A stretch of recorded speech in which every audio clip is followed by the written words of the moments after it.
Hello everybody, welcome to my YouTube channel. In this video I will be drawing a partial face of a young boy in coloured pencil. This drawing took around 6 hours in total, including the initial sketch.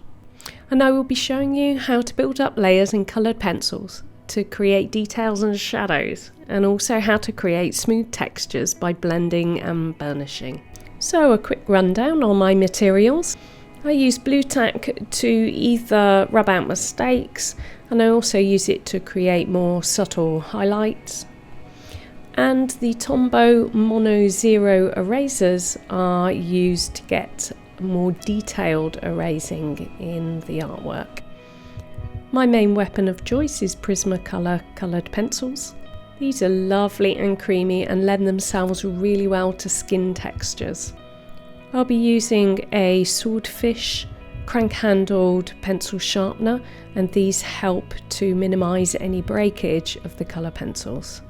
To do more detailed erasing, I'm going to be using some magic tape, and this is used in conjunction with an embossing tool, which is very useful for lifting the coloured pencil without damaging the paper. And finally, I'll be using a slice tool, and this is to scrape away some of the coloured pencil on the paper to reveal the white paper beneath. So initially, to get an idea on the colours I might use for this piece, I use an iPad and the Procreate app to inspect the original photo, and I get a feel for the colour palette before I start. You can see how this app is useful for hovering over the various parts of the photograph, where the colour can be picked and a swatch can be created.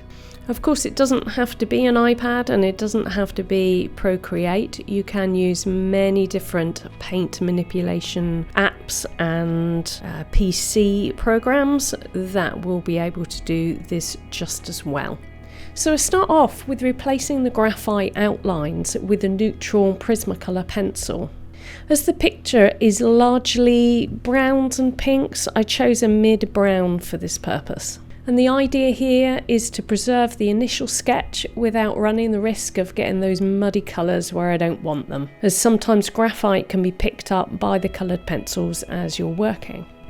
With the outline completed, I start on the iris of the eye. I map out some of the highlights within the eye first and the shape around the pupil.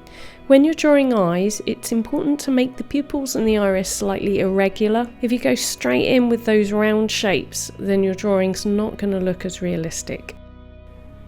I follow on by putting a base layer down, and this base layer is usually the darkest of your lightest values. In coloured pencil, you'll generally be working from light to dark, and putting down your base layers will help you preserve those lightest values.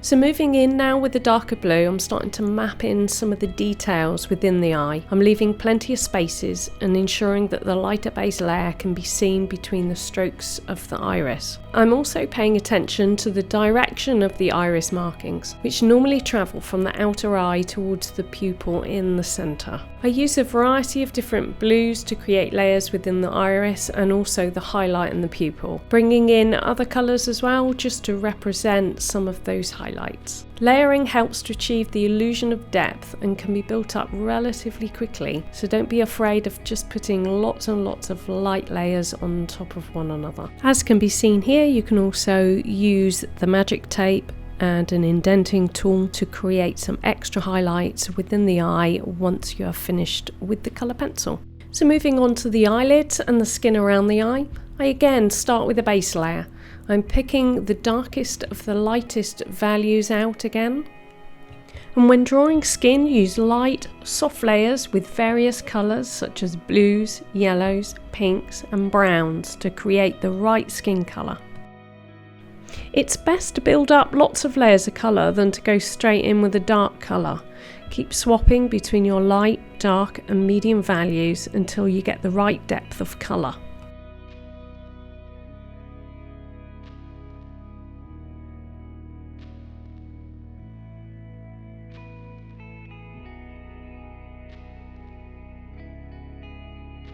Darken shadow areas by varying your pressure of the pencil or by using darker values.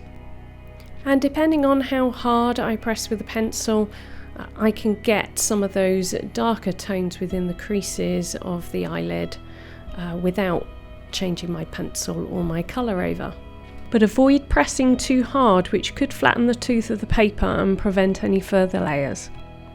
In places, I've used a very sharp pencil to put in some of the darker creases around the eyes. The details are usually done near the end of the drawing, other than the touch-ups and the burnishing. A light burnishing or a medium pressure with a light coloured pencil such as white can bring all of those colours together and produce a smooth coverage of colour. Light burnishing is great for skin tones, and more details can still be put on the top if needed later. Now that I'm happy with the skin tones and the depth around the eye, I can start adding the eyelashes. It might be a good idea to practice your flicking techniques prior to starting, as eyelashes often require a fair bit of pressure with a dark pencil, and this can be really hard to erase later.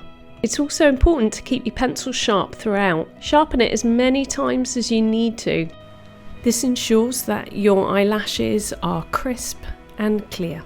So with this kind of coloured pencil piece, you can really get away with a lesser detailed piece of art if you're emphasising just a few key areas. This piece, for example, really is going to have more detail in the eye and the eyelashes than anywhere else. The bottom eyelashes are always thinner and therefore lighter than the top. So I'm just here altering my pressure to achieve a lighter stroke with my pencil rather than using a lighter pencil.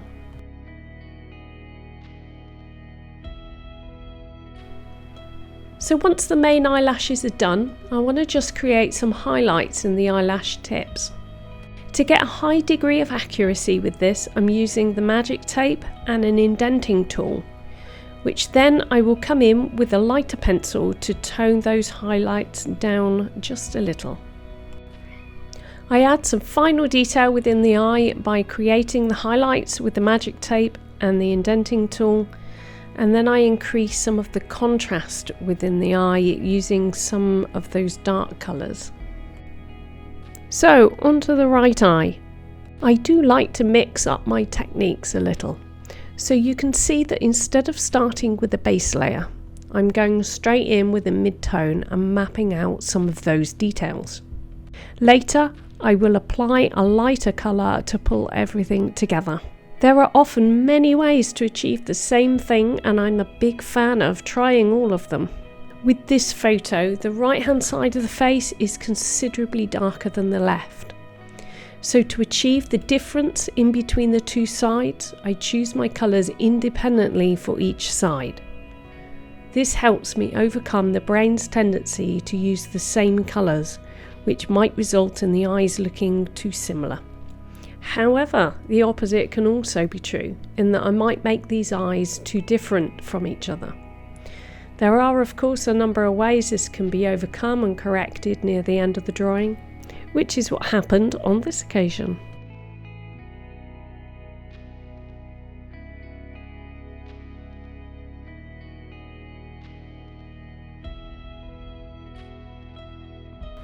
As you can see, I'm continuing to add a variety of colour to the eye, paying attention to the direction of the iris pattern and the highlights within the eye.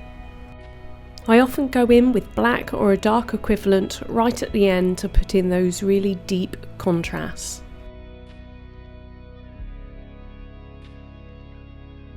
I then come back in with the magic tape to bring out those highlights. It is this contrast between the darkest colours and the lightest colours that can really make your artwork pop. And if you find your artwork looking flat or dull, it's usually because you don't have enough contrasting colours within it. So I'm starting now on the eyelids and the skin surrounding the right eye, and I'm using pretty much the same process as the left side.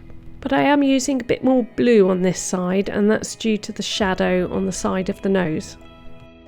I continue to add thin layers, using pretty much the same colours as before. But I do want more pigment on this side, which can be achieved either by firmer pressure or more layers, and in this case I put more layers down. You may notice that the whites of the eyes are never completely white. They often have a tint of colour, and they're also darker slightly at the corners and under the upper eyelid. You have to remember that eyeballs are round, so if you draw them all one colour or you leave them white, they'll just look flat and not very believable. So again, you can see me gradually add colour through layering rather than going in with the dark colour from the beginning. And I can't really emphasise this enough. Keep visiting your light values, your medium values and your dark values over and over again. Keep building up the layers, keep building up the colour until you get to the depth of colour that you want.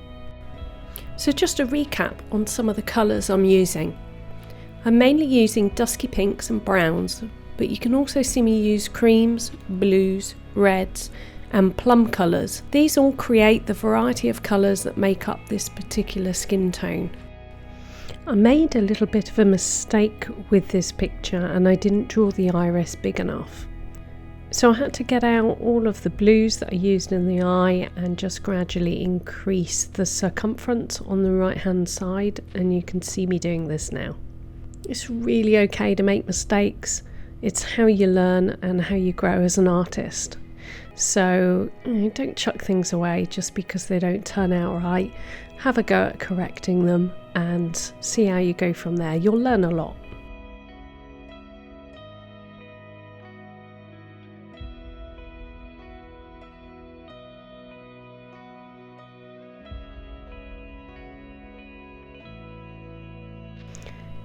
So again, I continue to build the colour, a light burnish, and then I tweak the shadows as I go along.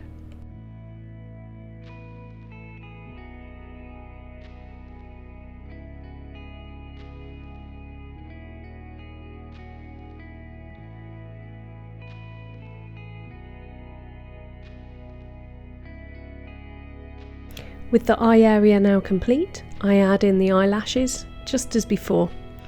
This time they're slightly darker, so I go in with some black and darken some of those roots of the eyelashes to reflect the darker side of the face.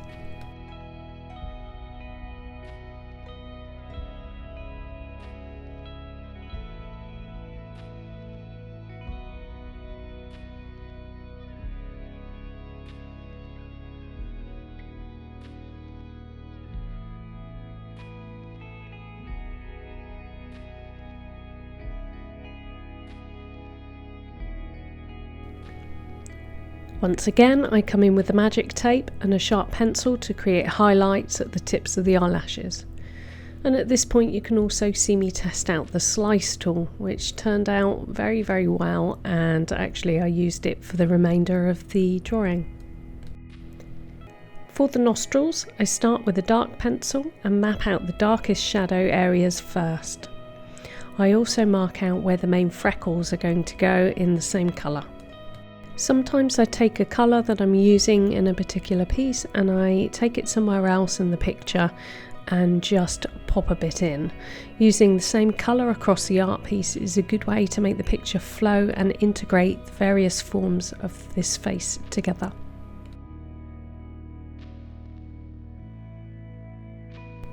I didn't draw each freckle in exactly. I looked in general at the form of the freckles and I created random shapes in varying shades, and this was achieved by varying my pressure with the pencil. For the lighter freckles, I used a colour from around the eyes. This helped to integrate the various parts of the drawing together.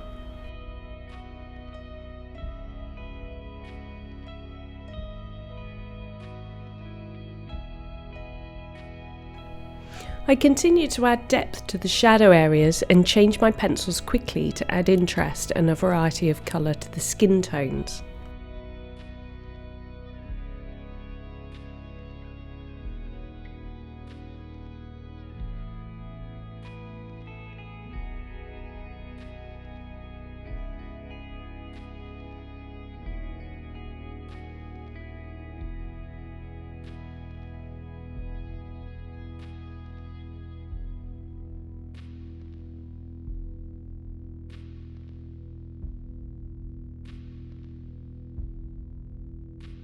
I also did some small corrections here to the nose shape. Sometimes you lose your original pencil lines and you can just go off track a little bit with the colour pencils.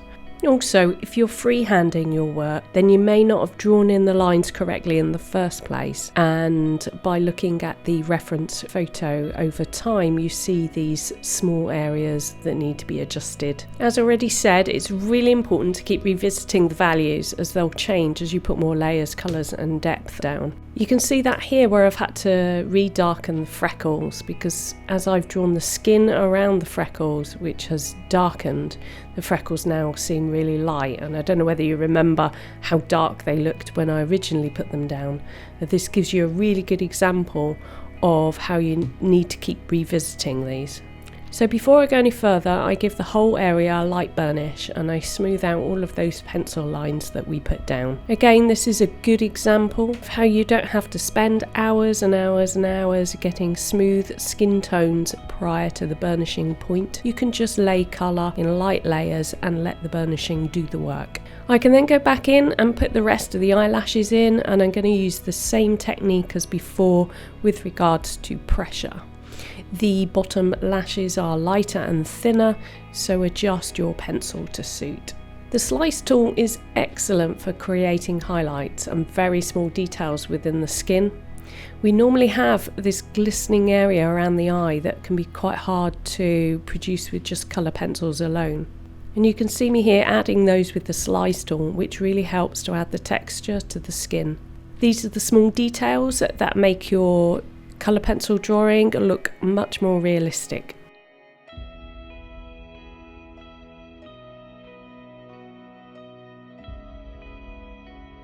I realised at this point that I hadn't gone dark enough around the nostrils, so I go ahead and correct that. It's often a good idea to leave your work for a little while and then revisit it with fresh eyes to put the drawing in a prominent place where I see it every time I pass it, and that way I can start to see all of the little bits that need adjustment, whether it be darkening, lightening, or perhaps adding or subtracting bits away from the picture. So all that's left is to sign it. I like to use the Prismacolor Verithins pencils. They're a much harder lead so that they hold their point for longer. I find that they make a nice crisp signature on colour pencil work. Just pick a colour out of your picture and then use that. You want one that is dark enough to see your signature, but also light enough for your signature not to be too prominent on the page.